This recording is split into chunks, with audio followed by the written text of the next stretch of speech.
안녕하세요. 진솔한 주식경제학 LNS 홀딩스 김선 대표입니다. 자, 한국경제TV 리뷰해볼게요. 증시라인 리뷰고요. 제목은 강달러의 시대가 무너진다. 그런데 약한 외국인의 매수는 왜 그럴까? 라는 제목으로 한번 오늘 올려주셨고요. 2020년 9월 21일 오늘 월요일 방송 출연분입니다.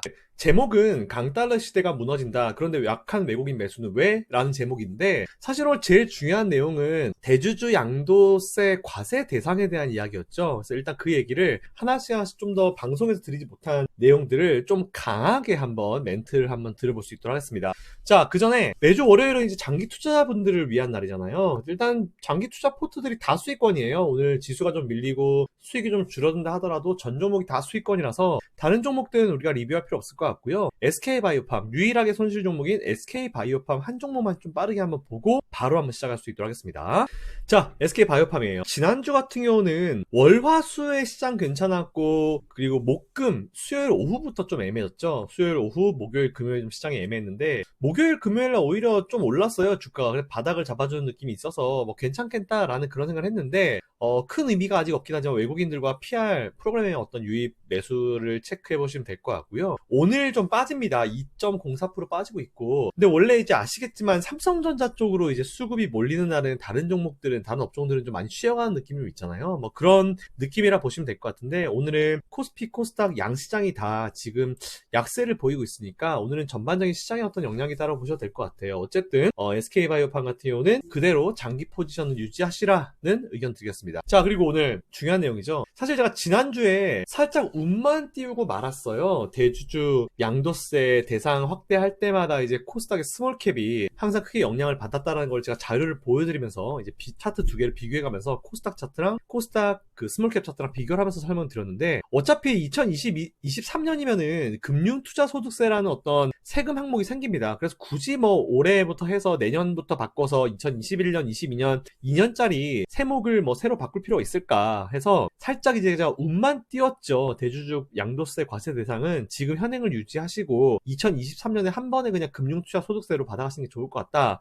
이런 식으로 운만 띄웠는데 오늘 제가 한 단계 살짝 올려서 좀 준비를 해봤습니다. 사실 오늘 이 내용이 좀 길어요. 길어가지고 10시 20분 우리 증시 라인에 하기에는 좀 되게 무거운, 좀 헤비한 내용인데 그렇다 해도 이제 한 번쯤은 해야 되겠다 싶어서 좀 우겼죠. 제가 사실은 우겨가지고 이제 한 내용이니까 여러분한테 그만큼 중요한 내용이라고 생각했으니까 이 내용 한번 쭉 들어보시고 여러분들이 기억하시고 투자에 임해보셨으면 좋겠습니다. 자, 어쨌든 일단 뭐 제가 그 제목을 가제를 제가 준비했는데 최대한 순화해서 대주주 양도세 그냥 모른 척할 문제가 아니다 이렇게 제목을 지었는데요. 사실상 원래 지은 내용은 뭐냐면은 개인 투자자들 이러다 죽 써서 개 줍니다 이런 느낌으로 이제 하고 싶었는데 또 죽 써서 개 준다 하면은 또 우리는 죽을 쓰고 개를 준다 하면은 뭐 개의 어떤 대입되는 게 누굽니까? 당연히 외국인 기관들이잖아요. 우리가 열심히 해서 저점에 이제 외국인 기관한테 물량을 다 넘긴다는 그런 의미로 받아들이고 또 우리 환경은 또 워낙 방송사가 크기 때문에 또 이거 가지고 또 막 뭐라 또 들어올 수도 있지요. 예, 있을 수도 있겠다라는 생각이 들어서 일단은 좀 제가 최대한 이제 순화를 좀 했습니다. 주말 내내 사실은 이거 내용 순화시킨다고 힘들었어요. 진짜로. 순화시키는데 순화시켜야지, 내용 줄여야지, 뭐 군데군데 하고 싶은 말들은 진짜 많은데 이제 또 정도를 넘어서고 너무 센 말들은 또 빼야지 하다 보니까 와, 이게 뺀다고 뺐는데 그래도 내용이 길어요. 뭐 이건 어쩔 수 없는 것 같습니다. 거의 뭐 유튜브에 할 내용인데 그래도 한두 분이라도 제 유튜브에 올리는 것보다 그래도 우리 방송사에서 얘기하는 게 한두 분이라도 더 보시게 되니까 그래서 한번 제가 준비를 해봤고요. 자, 어쨌든 기재부에서 지난주에 대주주 양도세에 대해서 이제 반응을 했죠. 근데 일단 뭐 국회 일정도 그렇고 뭐 대통령령으로 나온 국회 일정도 그렇고 현재 지금 변동시킬 이유가 없다라는 내용을 그대로 얘기했고 사실 이 내용을 이제 보고 제가 이 내용을 준비하게 된 건데 이대로 있다가는 진짜로 올해 우리 개인 투자자들의 노력이요 진짜 허사로 돌아가겠다 싶어서 제가 준비를 한번 했습니다. 자, 제가 지금부터 보여드린 차트는요 지난주에 한번 보여드렸던 차트예요. 보시면은 빨간색 박스칸이 4개가 있죠. 4개가 있는데 첫 번째 박스칸이 2013년, 두 번째가 2015년, 2017년, 19년. 이미 예전부터 이 네모 박스칸, 각각 네모 박스칸 시기가 뭐냐면은 대주주 양도세에 대한 어떤 대상 확대. 대상 확대라는 건 당연히 이제 그 금액을 줄여가면서 이제 확대시키는 거잖아요. 13년도, 15년도, 17년도, 19년도 각각 홀수해에 그 안이 나오고 그 해의 연말 기준으로 대주주가 이제 지정이 되고 그 다음 해부터 이제 보통 양도세를 내게 됐어요. 그래서 제가 표시를 해보니까 홀수해만 몰려있고 보시면은 2013년도 이제 여기 나온 마이너스 뭐 플러스 이거는 12월 달입니다. 둘 다 월봉이고요. 위에는 코스닥, 밑에는 코스닥 스몰캡 두 개를 비교해놨습니다. 보면은 2013년도에 뭐 양도세 대상 확대하겠다라 얘기 나오면서 12월 달에 지수가 3.3% 밀렸어요. 근데 스몰캡은 4.33% 밀렸죠. 그리고 15년도에도 12월 달은 0.88% 밀렸는데 스몰캡은 1.32%가 밀렸습니다. 이게 얼마 차이 안 나 보여도요. 0.5%면은 얼마입니까? 거의 60% 수준이에요. 네, 엄청난 차이입니다. 그리고 2017년도에 오히려 코스닥이 3.5% 올랐는데 코스닥 스몰캡은 0.64% 밀렸죠. 그죠? 이것도 굉장히 큰 차이라 보시면 될 것 같고요. 2019년도도 지수가 12월 달에 5.82% 올랐는데 코스닥 스몰캡은 2.06% 빠졌습니다. 이 얘기가 무슨 얘기냐면은 누가 보더라도 대놓고 이렇게 양도세 정책이 나오고 나서 연말 기준으로 스몰캡이 항상 약세를 보였다라는 부분이에요. 이게 여러분들이 좀 체크를 해보실 수 있는 부분이고, 사실은 이제 그래요. 올해 이제 여러분들 주식하는 사람들 그 누구한테 이제 자꾸 물어봐도 올해 주식시장에서 가장 큰 역할을 누가 했습니까? 라고 물어보면은 100이면 100 다 개인 투자자들이 나올 거예요. 개인 투자자들이 시장을 많이 받쳐줬죠. 거의 코로나 문제가 극에 달하던 지난 3월 19일부터 거의 유일하게 이제 시장에서 계속 자주 매수를 하면서 시장을 버텨준 주체들이 바로 개인 투자자들이라는 점은 그 누구도 사실 부인할 수 없는 사실입니다. 물론 그런 과정에서 이제 개인 투자자들이 많이 예전과는 다르게 수익을 낸 건 사실이에요. 자, 그래서 제가 준비한 다음 자료를 볼게요. 자, 본 자료는 지난 2020년 3월 19일, 그러니까 이 코로나19 위기가 완전히 최극단으로 가 있었던 제일 최저점 3월 19일 이후부터 지난주 금요일까지 각 주체별 순매수 동향인데요. 보시면 개인들은 약 26조 원 매수했고요. 외국인들은 15조가량 순매도를 했고, 기관은 12조가량을 순매도했습니다. 자, 여기 보시면은 금융투자, 보험, 투시, 사모펀드, 은행 얘네들은 그냥 맨날 욕 먹어야 되는 애들이고, 연기금이 매도를 했잖아요. 보시면은 연기금이 1조 정도를 매도했는데, 여러분들 연기금은 지금 일을 되게 잘하고 있는 거라고 그랬죠. 연기금은 자산 배분 전략에 따라서 국내 주식, 해외 주식, 국내 부동산, 해외 부동산, 국내 채권, 해외 채권 다양한 포트폴리오로 투자를 하고 있어요. 그래서 퍼센티지가 있습니다. 우리나라 주식, 국내 주식 17.5%가 그래요. 근데 잘 보세요.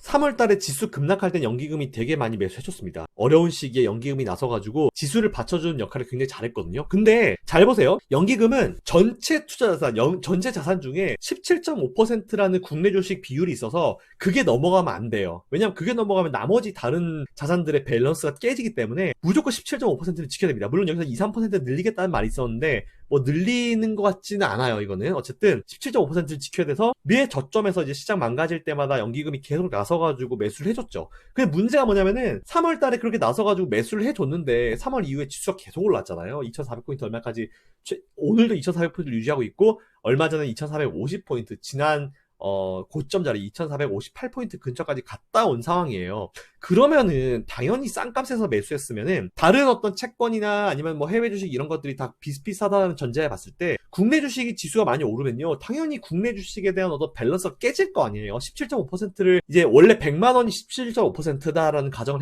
해볼게요. 근데 그 이후에 지수가 20%가 올랐어요. 그러면은 100만 원이 원래 17.5%인데 이게 120만 원이 된 거야. 그럼 당연히 그 지수 비중이 20% 더 올라갈 거 아니에요. 그러면 연기금은 어떻게 하냐면은 자산 배분 전략에 따라 가지고 딱 17.5%를 맞춰줍니다. 그럼 그 위에 물량을 다 매도를 하고 털어내요. 이해되십니까? 그리고 연기금은 1조 정도 매도했는데 저거는 욕먹을 건 아니에요. 어려울 때 연기금이 잘나서 가지고 시장 방어를 잘해주고 자산 배분 전략에 따라 가지고 연기금이 밸런스를 맞춰주는 거기 때문에 저거는 잘못하고 있는 거 아닙니다. 근데 뭐 나머지 금융투자, 투신, 뭐 보험, 사모펀드, 은행 쟤네들은 그냥 뭐 그죠? 그런 거고.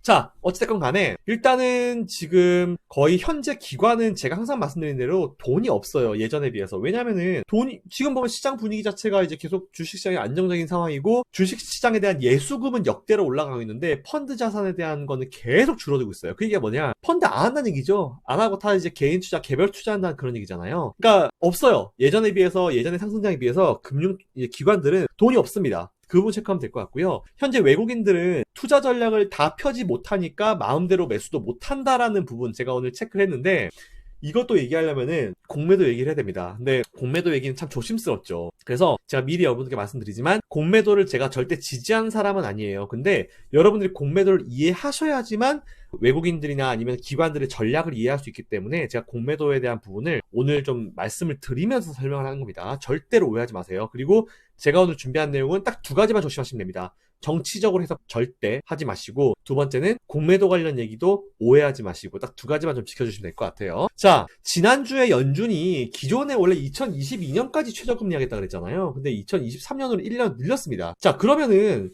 최저금리를 유지하겠다라는 얘기가 나오고 나서요, 사실상 봤을 때 달러를 지금도 계속 풀고 있는 거잖아요. 그죠? 그러면은 상대적으로 원화보다 달러를 시장이 훨씬 더 많이 풀었어요. 그러면은 달러가 시장에 흔해 빠졌으면은 가치가 떨어지겠죠. 원래 환율은 상대적 개념이잖아요. 원화보다는 달러가 훨씬 더 시장에 많아졌기 때문에 상대적으로 원화가 강세가 가는 거고 달러는 약세로 가는 거는, 이거는 기본적인 현실이에요. 기본적으로 이제 우리가 경제학의 기본인 수요 공급 원리에 따라 가지고 당연히 우리가 이제 누구든지 생각해 볼 수 있는 그런 부분입니다. 자, 그러면은 당연히 이제 당분간 기술적으로 원화 강세는 이어질 수밖에 없는 상황이잖아요. 이 내용은 제가 위에다가 이제 그 참고 영상을 띄워드릴게요. 이제 어떤 내용이냐? 지난 7월 27일 날 제가 한국경제TV 출연해가지고 대달러 시대가, 강달러 시대가 무너진다, 이런 내용을 했었던 부분이고, 첫 번째 영상으로 한국경제TV 제가 출연해서 실제 말씀드렸던 영상을 위에 띄워드리고, 그 뒤에 바로 제가 그거 리뷰 영상까지 여러분들 같이 보실 수 있게 두 개를 띄워드릴 테니까 이거 두 개 꼭 한번 보시면은 환율에 대한 여러분들의 이해를 굉장히 많이 도와드릴 수 있을 것 같아요. 자, 그러면은 제가 이제 이미지를 하나 준비했습니다. 이건 뭐냐면은, 아마 주식 중수 이상 분들이 보면 뭐 이거 당연한 소리고 이거 뭐 이거 이런 거 하냐 이렇게 생각하실 수도 있는데, 주식 초보자분들, 항상 저는 이제 주식 이제 시작하시는 분들도 쉽게 이해하실 수 있게 제가 방송을 준비하는데요. 일단 이제 막 주식 시작하시는 분들께 설명드리는 수준으로 굉장히 쉽게 준비했으니까 여러분들 보시고 꼭 기억에 남겨주셨으면 좋겠습니다. 본 이미지는요, 외국인 기관의 투자 전략에 대한 이미지예요. 보시면은 제가 중간에 이제 0이라는 선을 껐죠. 그리고 위에 빨간 선, 밑에 파란 선 두 개가 있는데, 보통 일반적으로 외국인 기관 투자자들, 그러니까 투자자들이라고 하는데 얘들은 그냥 테크니션, 기술자들이에요. 뭐 차익 나오면 매매하고 팍팍팍 그거에 맞춰서 기계적으로 하는 사람들이기 때문에 이 사람들은 투자자라 하기에는 좀 분명히 무리가 있어요. 제가 봤을 때는. 자, 그들이 보통 어떻게 매매를 하냐면은, 우리 개인들은 일반적으로 이제 주식만 보통 매수를 많이 하잖아요. 해칭이란 걸 잘 안 하죠. 해칭이란 거는 위험을 회피하기 위해서 양방향으로 투자하는 건데, 기관이나 외국인들은 워낙 프로기 때문에 양방향으로 투자합니다. 상승적으로 베팅하는 거는 일반 주식 매수, 뭐 주가가 상승하는 걸 예상하고 하는 거죠. 그리고 CB랑 BW, 이걸 보통 이제 메자닌이라 부르는데, 혹시 CBBW와 관련해가지고 이게 뭔지 궁금하신 분들, 제가 위에도 참고 영상 띄워드릴게요. 제가 만들어 놓은 영상인데 그거 한번 보시고 오시면 이해가 확 되실 겁니다. 메자닌도 뭔지 제가 거기 설명해놨으니까 그거 보시면 될 것 같고요. 세 번째, 콜옵션 당연히 뭐 종목이나 지수 올라갈 때 베팅하는 거죠. 뭐 이런 등등이 있어요. 그리고 이걸 함과 동시에 같이 우리가 일반적으로 알고 있는 공매도를 같이 걸고, 그리고 두 번째로는 풋옵션, 이거를 겁니다. 그래서 위에 거만 하는 게 아니고 위에 거 밑에 거 같이 해요. 일반 주식을 매수하면서 같이 공매도를 걸어버려요. 혹은 CBBW를 우리가 이제 가져오면서 공매도를 같이 걸어버립니다. 자, 그러면은 이제 일반적으로 봤을 때 이게 어쨌든 투자의 전략이잖아요. 그리고 참고로 CB랑 BW 등 메자닌과 이 공매도를 같이 건 종목인데, 주가가 연일 미친 듯이 맨날 급등했었던 미국 종목이 하나 있어요. 이거와 관련된, 어떤 거냐? 테슬라. 자, 이거와 관련된 참고 영상도 제가 위에 띄워드리겠습니다. 테슬라 주가가 왜 그렇게 오르게 됐는지 그거에 대한 쉬운 이해를 도와드릴 만한 영상을 제가 위에 띄워드릴 테니까 그것도 한번 보시면 될 것 같아요. 자, 아무튼 그렇게 해요. 그러니까 보통 양방향, 해칭 트레이딩이라 보통 이제 표현하는데, 양방향 투자를 통해서 위험을 분산시켜요. 왜냐면은 양쪽 올라간 쪽 배팅, 떨어진 쪽 배팅 다 해놓으면은 지수가 올라가든지 빠지든지, 혹은 종목이 올라가든지 빠지든지 항상 수익을 낼 수 있잖아요. 그렇기 때문에 얘들은 보통 위험 분산, 위험 회피 전략으로 보통 이제 이렇게 합니다. 그래서 제일 많이 얘들이 하방 쪽에 베팅하는 게 공매도였어요. 근데 지금 이제 공매도는 금지가 돼 있죠. 내년 3월까지. 자, 그리고 제가 외인이라고 표현은 하긴 했는데, 사실상 그 기관 투자들도 마찬가지로 이 전략을요 베이스에 깔고 합니다. 여기서 이제 일단 이게 기초예요. 이제 기초이고, 여기서부터 되게 어렵게 막 아래 위를 섞어가면서까지 이제 포지션을 만들고 이제 상품도 만들고 하는 거죠. 자, 어쨌든 뭐 우리 개인들만 이 전략을 구사하지 않는 겁니다. 사실상 근데 기관들은 앞에도 말씀드린 대로 이제 테크니션이에요. 테크니션. 그래서 우리가 그들은 하루 종일 앉아서 이거만 하잖아요. 분석하고. 그들보다 아무래도 전문성도 떨어지고, 그 사람들에 비해서 우리가 사실은 이 분석하는 거에 시간을 들이는 것도, 우린 주업이 이게 아닌 분들이 대부분이기 때문에 그렇잖아요. 그러니까 테크니션들의 전략을 따라가기는 되게 어려워요. 근데 얘네들이 어떤 전략을 취하는지 우리가 미리를 좀 알 수 있으면은 그거에 맞춰서 또 우리도 이제 전략을 취하는 거죠. 여러분들 스타크래프트 이런 거 해보셨죠? 네, 스타크래프트 하면은 저쪽에서 뭐 예를 들어서 뭐를 뽑는다, 뭐 마린을 뽑는다. 마린을 뽑으면은 우리가 저그라고 하면은 이제 저글링이랑 러커를 같이 뽑아가지고 같이 가고, 아시죠? 그리고 상대방이 저그라는 종족이면은 오버로드를 잡으려고 이제 프로토스는 커세어를 뽑아가지고 이제 오버로드 사냥을 다니고, 이런 거 어떤 느낌인지 아시죠? 스타크래프트 하시는 분들 아시죠? 전략을 보고 우리가 그래서 계속 이제 디텍티를 하잖아요. 계속 이제 보면서 얘가 어떤 건물을 짓고 그에 따라서 어떤 유닛이 나올 게 예상되고, 그럼 우리는 어떻게 하겠다, 이렇게 대응을 하는 거잖아요. 똑같아요. 걔들이 어떤 전략을 나올지 우리가 미리 예상을 해보고 소설을 쓰는 거예요. 어차피 걔네들도 소설을 쓰거든요. 개인 투자자들 어떻게 할 것이다, 외국인들 기관이 어떻게 할 것이다, 기관의 외국인이 어떻게 할 것이다, 소설을 써요. 그 모든 것들을 갖다가 평균적으로 보고 이제 전략을 취하고 그거에 맞춰서 하는 건데, 우리 개인들은 이게 전무하니까 제가 여러분들께 이렇게 설명을 드리면서 전략을 취하자라고 말씀드린 겁니다. 자, 지금부터 중요해요. 한 3분에서 5분은 집중해 주십시오. 자, 이런 생각을 한번 해봤어요. 공매도가 재개되는 게 내년 3월 15일이잖아요. 이날 또 월요일이 하필은 또. 그러면 그 바로 전주에 뭐가 있냐 봤더니 2021년에 첫 번째 쿼드러플 위칭데이, 3월 쿼드러플 위칭데이가 딱 바로 그 전주에 있는 거예요. 그래서 제가 지난주에 강조드린 대로 외국인들은 현재 즉 공매도가 안 돼서 파생시장에서 거의 그 수익을 이제 일반 그 현물시장에서 이제 할 수 있는 수익을 파생해서 지금 대체할 정도로 이제 큰 수익을 내고 있는데, 실제 이번 9월달 쿼드러플 위칭데이도 마찬가지로 이제 2천억대 이상의 어떤 수익을 외국인들이 얻어갔잖아요. 그런데 제가 준비한 자료를 한번 볼게요. 자, 이 자료인데요. 이게 왜 중요하냐면은, 본 자료는 올해 4분기 쿼드러플 위칭데이, 보시면 이제 2020년 12월 10일 있죠? 그리고 내년 1분기 쿼드러플 위칭데이 2021년 3월 11일로 예상되는, 그리고 공매도 재개 시일이 16일, 이 요날이 딱 있어요. 자, 근데 여기 딱 봤을 때 외국인들의 쿼드러플 위칭데이가 딱 올해 끝나는 게 이제 12월 10일이잖아요. 12월 10일인데 연말에 31일, 아마 30일이 패장이 되겠죠? 그때까지 외국인들한테, 우리한테는 약 20거래일 정도 시간이 있어요. 이 기간 동안 외국인들은 지금까지와는 다른 포지션을 취할 수가 있거든요. 아마 이번에 현재 만들어지고 있는 올해 4분기 쿼드러플 위칭데이, 선물서 동시만기일, 이날 기준으로 포지션은 지금도 계속 쌓고 있을 것이고, 그리고 내년 3월 쿼드러플 위칭데이를 대비해서는 올해 12월 10일 이 쿼드러플 위칭데이가 지나고 나면은 이 3개월 동안에 또 새로운 포지션을 쌓는 거예요. 근데 제가 본 부분이, 일단 어쨌든 외국인들은 그러면은 올해 4분기 쿼드러플 위칭데이 이후에 다른 포지션을 취할 수 있다라는 거죠. 왜? 12월 10일이 지나면은 내년 1분기 만기일까지 새로운 포지션을 이제 짜야 되는 상황이 발생하니까. 그런데 내년에 1분기 쿼드러플 위칭데이가 3월 11일쯤인데 공매도 재개일은 바로 그 다음 주 월요일이에요. 그렇다면은 외인들은 올해 4분기 이후에 공매도 재개 일정과 비교해봤을 때 포지션을 매수로 강력하게 잡을 수도 있다라는 결론이 나오는 거예요. 왜냐면은 지금 이제 올해 4분기 쿼드러플 위칭데이를 준비하는 포지션은 공매도가 안 되니까 지금 뭐 현물 매수하기도 그렇고 외국인들이 들어오기도 어렵잖아요. 근데 딱 4분기 쿼드러플 위칭데이 딱 끝나고 올해를 딱 정리하면은, 올해를 정리함과 동시에 매년 3월달 쿼드러플 위칭데이까지는 3개월이라는 시간이 있고, 내년 쿼드러플 위칭데이 끝나고 그 다음 주 월요일이 바로 공매도 재개일이기 때문에 외국인들은 올해 4분기 쿼드러플 위칭데이가 끝나는 2021년 12월 11일부터는 이제 공매도 재개를 대비해서 포지션이 가능한 시점이라는 거예요.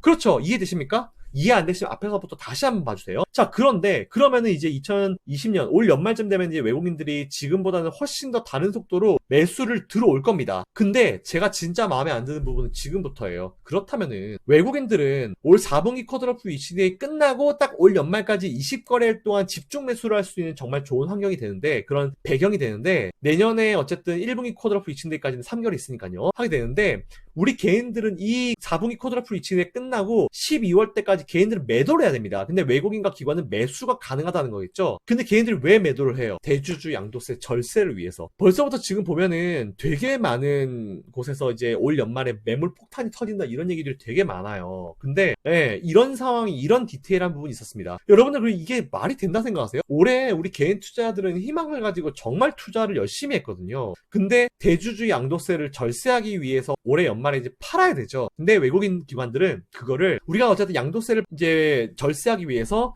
이제 어쩔 수 없이 꽤나 많은 물량들을 내놓게 되잖아요. 그럼 당연히 주가는 떨어지겠죠. 근데 그걸 갖다가 이용해서 외국인들과 기관들은 저점 매수를 할 수 있다는 점이에요. 정말 쉽게 얘기해서 개인들은 올해 3월달 공포를 이겨내고 저점 이제 매수를 정확하게 해서 그 물량을 가지고 있는데 이걸 어쩔 수 없는 이유로 매도를 하게 되는 거죠. 물론 내년 초에 다시 매수를 할 수 있어요. 근데 매도하고 싼 값에 던지면 그 외국인들 기관들이 다 받으면은 우리가 내년 초에 다시 그걸 갖다 매수했을 때 외국인 기관 중에 단타 세력들은 그걸 모르겠어요. 올 연말에 개인들 던지는 거 자기들은 저점에 실컷 매수해놓고 내년 초에 다시 이제 이거 12월 30일 지나고 1월 초쯤에 다시 들어가자 해가지고 개인들이 확 들어오면은 그때 어떻게 하겠습니까? 외국인 기관은 물량 더 넘기는 거예요. 왜? 잠깐 한 몇 거래일 정도, 10거래일도 안 되는 기간 동안에 외국인들 기관들은 매수하면서 수익을 엄청나게 얻을 수 있는 거죠. 이거를 왜 우리가 당해야 되는지 모르겠다는 거예요, 저는. 어찌됐건 간에 괜히 지금 나서가지고 우리가 어쩔 수 없는 이유로 매도를 해서 외국인과 기관들의 나름 저점 매수를 도와준 상황이 지금 되는 거예요. 저는 이게 너무 싫다는 거예요. 따라서 이거는 단순히 절세의 문제를 좀 넘었습니다. 우리가 참여하고 있는 주식시장은 여러분들 시장 경제의 꽃이라 불려요. 그래서 이제 제가 알고 있는 시장 경제의 기본 상식은 애덤 스미스의 보이지 않는 손입니다. 어차피 투자하려고 들어와가지고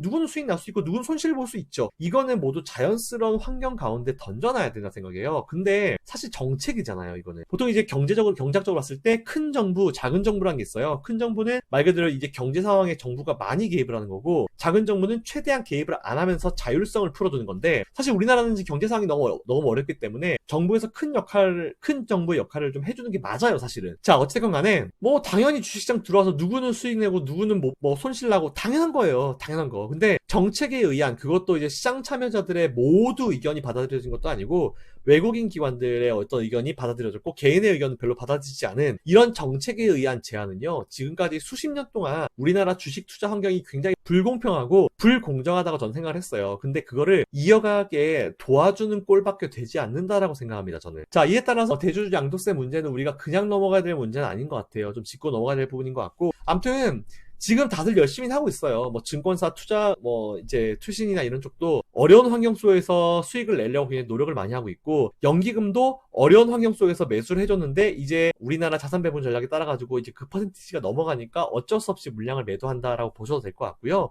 개인 투자들도 정말 열심히 했고, 그리고 우리나라 정부도 지금 되게 열심히 하고 있고, 모든 분들이 다 열심히 하고 있는데 제가 좀 부탁드리고 싶은 거는 그냥 하나예요. 개인 투자들이 조금 더 공정한 환경에서 이제 투자를 이어가기를 바란다라는 부분이 제가 유일하게 바라는 한 가지입니다. 정치적으로 해석도 하지 마시고, 저는 정치적 관심도 없어요. 제가 준비한 내용은 여기까지입니다. 자, 이번 주도 성공 투자하시고요. 남은 오후도 행복한 시간 보내십시오. 이상 진솔한 주식경제학 LNS홀딩스 김선현 대표였습니다. 자, 이 영상이 도움이 되신 분들은 위에 구독 신청 그리고 좋아요, 알림까지 부탁드릴게요. 감사합니다.